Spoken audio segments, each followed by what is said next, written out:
our first LFR video in the second round. It sure is. And I can't wait for our first LFR in the second round where they win. Let's go! Give me what I want! Kick down the door! Drew, you are not doing this! What? Not nice! There's a giant head! You hear yourself! I made like 2,000 of these. I'd like to have fun. With you wherever you are, welcome to LFR.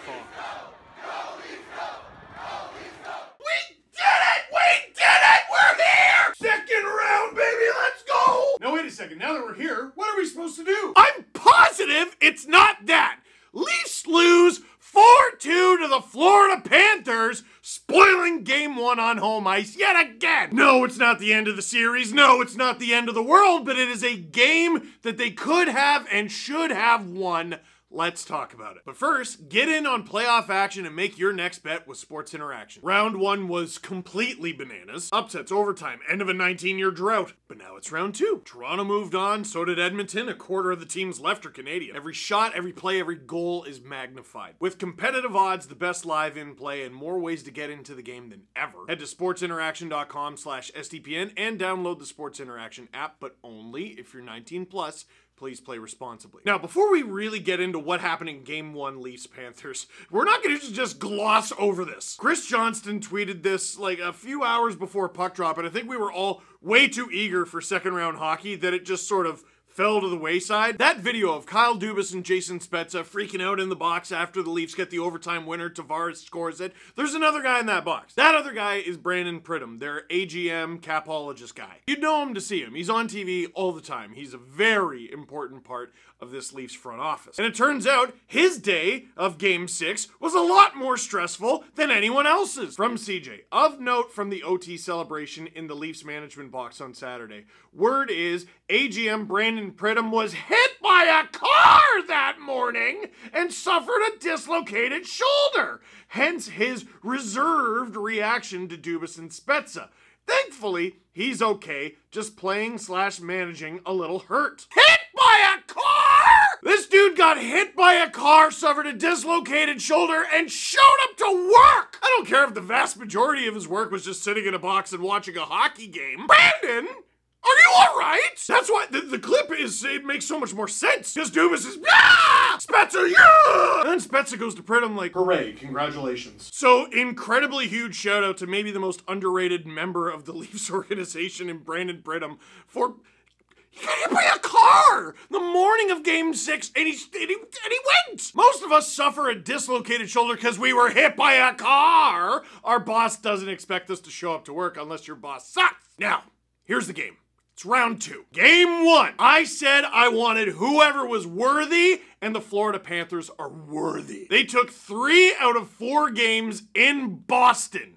They came back in the third period, in the final minute, to tie it in Boston. And they slayed the Dragon in overtime in Boston. Carter Verhaeghe, picked by the Leafs in 2013. The 2013 Leafs get their last laugh. No, that doesn't work. Well, I thought it was poignant. And we have to get out of this habit of looking at the regular season for anything. I was about to say for how to think of how a series is going to go or how a team is going to play. The season begins from scratch the instant the Stanley Cup playoffs begin. It really does. Everyone remaining has the same amount of losses, wins, goals, saves, everything. So forget what you know about the Florida Panthers who barely made the playoffs. These dudes beat the Bruins for a reason, and now they're here. They're in our building. And here's how they play games. This is from Jackie Redmond, and it's important for the rest of the game. I had to say this stat. In round 1, Florida had 9 goals within 5 seconds of a turnover, most in the playoffs. I believe that Verhaeghe goal in this game makes it 10. Next closest team has 5.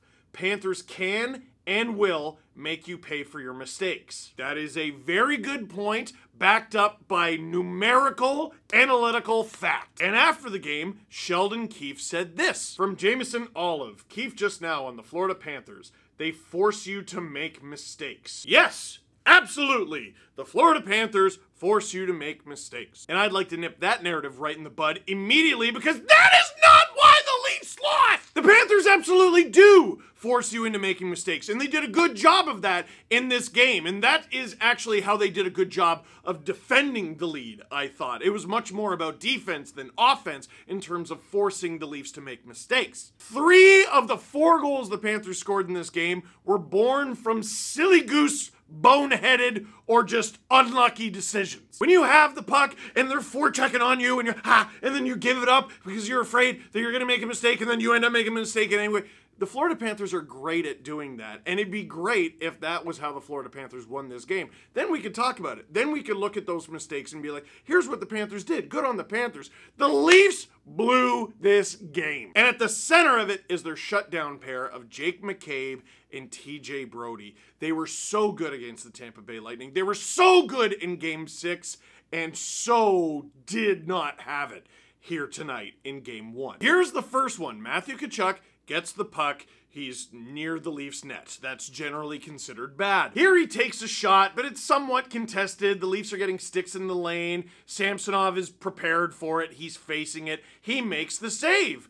Look over. Here's Nick Cousins in a battle with Jake McCabe in front of the net. Now, this is an important battle. We're probably going to see a lot of this battle in this series. TJ Brodie and Jake McCabe going up against the big and belligerent second line of the Florida Panthers. Nick Cousins, Matthew Tkachuk, if you can even call that the second line if Matthew Tkachuk is on it, and Sam Bennett as the center, another guy who's just a battering ram. Here's how close Jake McCabe is to Nick Cousins as Matthew Tkachuk is taking that shot. And here is what on earth? Where are you going? No! No! McCabe's going like behind the net. If he wants to go there, let him! This to me was the most concerning goal the Leafs allowed in this game. We're gonna get to the other ones and the mistakes that were made. This is why the Leafs got Jake McCabe for this playoff run and next year and the year after that. For battles like this with big guys who the Leafs didn't have another big guy to throw in front of. Like, dude, thank goodness they went out and got Luke Schenn, who was also on for one. Cousins beats his man to the puck. The man who is, that's supposed to be his domain, beats his man to the puck, gets the rebound. Samsonov can't get over in time, and the Panthers lead 1-0 after 1. But ultimately, you look at the first period and you're like, okay, was that so bad? The Leafs ended on the penalty kill. Well, that's not very good. We don't like that. But they had 2 power plays, and even though they didn't score, they looked good on those power plays. They had the puck a lot more than they did against Tampa in the Tampa series. There were some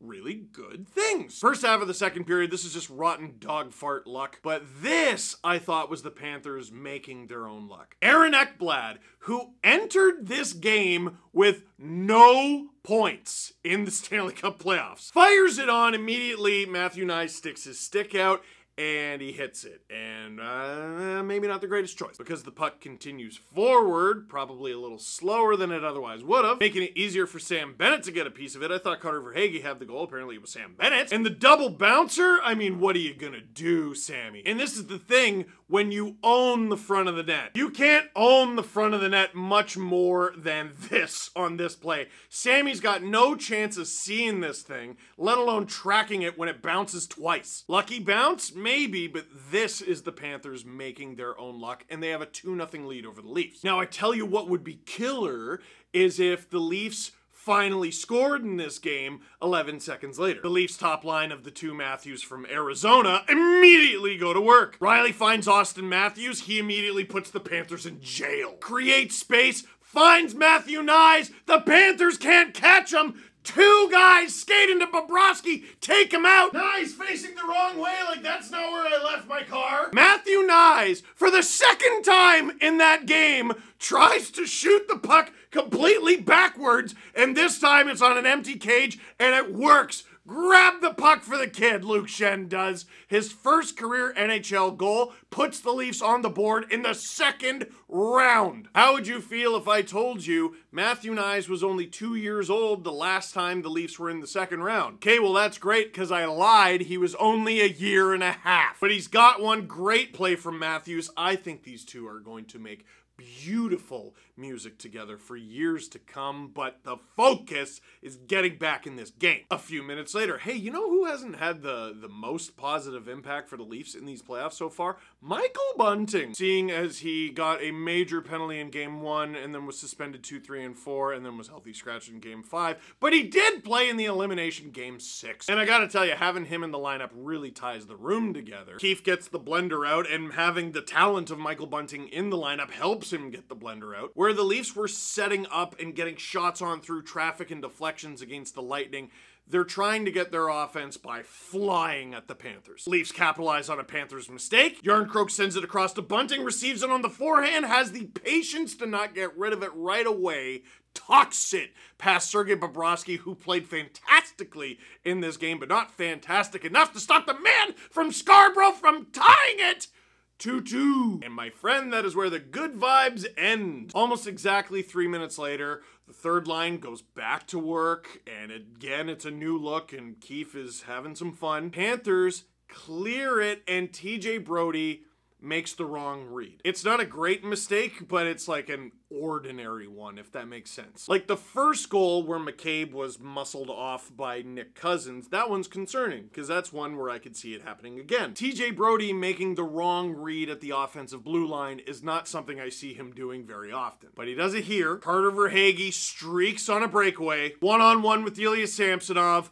beats him glove side, and before we head to intermission, all those great vibes of erasing a 2-goal deficit, killed. Panthers take the 3-2 lead. Again, lots of great things. They get a couple goals to tie it. They had a power play, their best power play of the game, and they come so close and they don't score. And at the end of it, it's your mistakes that are burying you. The third goal wasn't the Panthers forcing the Leafs into a mistake. It was the Leafs making a mistake and the Panthers capitalizing on it. You can say that's 6 and half a dozen, but I think it makes all the difference in the world. One thing is something your opponent is doing to you. The other is something you can control. So what happens in the third? Panthers actually do quite a good job stifling the Leafs, preventing shots on goal. Not nearly as much ozone time, it felt like. Now the Leafs are starting to cheat for offense, and Jake McCabe is engaged, and he is trucking guys all over the ice. We haven't even talked about the physicality. First period, the Panthers come out trying to decapitate everybody. Second period, Leafs, huge answer back, and Morgan Riley's getting into it, and Jake McCabe is getting into it, and Noel Acciari is trying to hit everything that moves. But this was an unforced error. Matthew Tkachuk and Jake McCabe are engaged in a puck battle. It is along the boards in the Panthers zone, something like 180 feet from the Leafs net. And McCabe just gets his stick right underneath Tkachuk's skates, trips him. You have to call it, and it's a penalty. So the Panthers get their extra man on because they have the puck. Leafs are not able to take the puck off them. They're already behind the 8 ball because one of their D-men on their shutdown pair is in the corner of the offensive zone. Scramble in front of the Leafs net. This is the Panthers now making the Leafs make mistakes. And with Samsonov sprawled, Brandon Montour, who's been a monster in these playoffs, puts the Panthers up 4-2. That's 3 goals now where the shutdown pair was on the ice, making mistakes they didn't need to make. Again, still most concerned by the Cousins goal. Don't trip a guy that far away from your net, especially if you're a defenseman, and just make better reads at the offensive blue line. These are things I think the Leafs can do way better in game 2, but it cost them game 1. The Panthers stifled them and stifled them every step of the way. The Leafs did get a few chances. Matthews had a fantastic game, but ultimately they were shut down. The Leafs do draw a double minor off of Sam Bennett high-sticking Ryan O'Reilly in the face, and I have ragged on this for a long time. Listen, you can't review every play. Okay? You can't. I get it. You can't review every penalty. I get it. But you can't take that long to, okay, I gotta go talk to this coach. And okay, I'm gonna go talk to this coach. And I'm gonna go talk to the captain. And I'm gonna do it. And now we're all 4 of us. We're gonna have a little huddle. We're gonna have a little discussion huddle. Meanwhile, there's 40,000 people on my stream and 20,000 people in the arena and hundreds of thousands, if not millions of people watching on television who all know it's a high stick that got Ryan O'Reilly in the face and it's a double minor. Then they finally review it and it takes 5 seconds because it's the most obvious penalty in the world. Like, dude, if you have to have that discussion, why can't it be the ref's discretion? Like, I wasn't sure. I'd like to have another look. You shouldn't even have to have that discussion. It's the final minute of play. There's a whistle. There's a dude bleeding. You know he didn't do it himself. The Leafs do, of course, get the power play, but it's way too late. There's 37 seconds left and they need 2 goals. But I do want to talk about this for 1 sec. Here's Paul Maurice, very upset that the penalties were 5-1. The Panthers had 5 penalties to the Leafs 1. The first thing I would say to that is maybe stop taking penalties, Paul. Your team is always up. We talk about this in the regular season.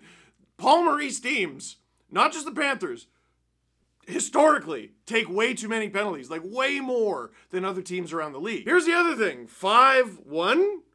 No, that's not even true. 5 minors? Yeah, but the second one was a double minor because he high-sticked the guy in the face and drew blood. Are you saying he didn't do a high stick in the face and draw blood? Is that what you're upset about? So your 5 is wrong. Really, it's 4 penalties called. So there's 1 wrong. And the 1 is also wrong. Jake McCabe got a penalty. It was just a goal got scored before he had a chance to serve it. But remember when you had an extra man? And it helped you score? It wasn't 5-1, it was 4-2. And if you say 4 is bigger than 2, yeah, it is! Stop taking penalties! Stop breaking the law, Paul! Anyway. Questions. This isn't a question, it's just the best tweet I've ever seen from Philippe Demas. Of course the Leafs lose tonight. It was their 7th game of the playoffs. That's clever. That's sad. It's clever. I thought we were past this. That's clever. It's true. I'm sad. From Born Ruffians, is Bobrovsky back on the case or will Alex see the Lions' share of the games by series end? I mean, barring an injury or the Leafs just shelling Bobrovsky, Bobrovsky was fantastic in that game. That might have been the best goalie performance the Leafs have faced in these playoffs so far. Like, did Vasilevsky have any performance that could match that? Maybe Game 5? That was stellar from Bobrovsky. The save he made on Nylander, who really picked it up in the third after a not very good first 40. Unreal. Dude is 34. Bobrovsky's like an old microwave. Well, rather, he's like the food that you put in an old microwave. Because you put it in, and then the beep goes, and you go, it must be cooked. And then you open it, and it's not cooked. So you go, okay, let's put it in some more. And then you put it in some more and say, surely by now it's cooked. And you open it and it's not cooked. Bobrovsky's career's been over like 6 times now. And here he is with a 5-1 record in this year's Stanley Cup playoffs. And this is from Big Head Hockey. Matthew Tkachuk, animal. 1754 in time on ice. That's it? 3 assists, 2 of them primary, 3 shots, 4 shot attempts, 1 penalty drawn, 9 hits, on ice 4, 29 shot attempts for, and 8 against, 17 shots for, 5 against, 3 goals for, 1 against. Maybe the best playoff performance of 2023. Dom Lucian of The Athletic pointed this out in the first period, and I noticed it kind of continue a little bit going forward. Sheldon Keefe, you've got home ice advantage, bro. What is the 4th line doing out there against Tkachuk all the time? Well, David Kampf is a shutdown center. No! We thought he was until a real one showed up. Kampf was the 3rd line center, and then Ryan O'Reilly showed up, and we said, holy moly. Steve, didn't you beat the drum that David Kampf should be on the 3rd line? Yeah, at the beginning of the season, man, in like October, when it was obvious that Yarncroke and Kerfoot weren't getting it done. Now they have actual O'Reilly. Kampf is fine. He is good. He is usable. That line is good and fine and usable. And Kerfoot is a luxury on the 4th line. And Aston Reese had a decent game. But dude, that should not be the assignment. And this was the most popular question. Steve, do you believe in the corgi? So I'm sure you've seen this a billion times, but there is a corgi on the internet who uses a basketball to predict the outcome of series. And I thought, well, that's dumb. Cute, but dumb. And then he predicted a Leaf win against the Lightning, and I'm like, all right, let's hear him out. And then the Leafs won, and everyone's like, the Corgi was right. What about the fact that the Corgi said Leafs in 7? The Corgi was right! Well, this time it predicted Leafs in 6 over the Panthers, and I hate myself. It did make me feel better. It did. And real quick discussion before we end. Leaf fans, this is kind of nice. Like, at the end of the day, I'm upset the Leafs lost. I wish they didn't. I think they had a great opportunity to win that game on home ice, and they didn't. But also, they lost game 1 against Tampa, and that turned out okay. But this is the first time I can remember where the Leafs lost a playoff game and I didn't want to walk into the lake with all my clothes on. Or I didn't go into a 48-hour downward spiral because we weren't just sitting there waiting for a humiliating first-round catastrophe again. It truly was an exorcism of demons. First-round demons, but we're here in the second round. There's only 8 teams left. There are only 7 teams left who aren't the Leafs. They got a 1-8 shot at that thing. I won't even say its name until we're at least in the third round. And you have to get there. You're not closer than the Panthers are to getting there.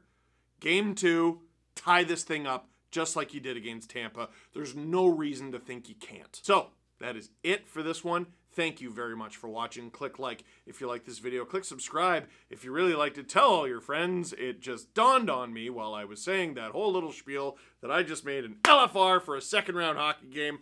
And it sucks that they lost, but gosh, finally, man, finally.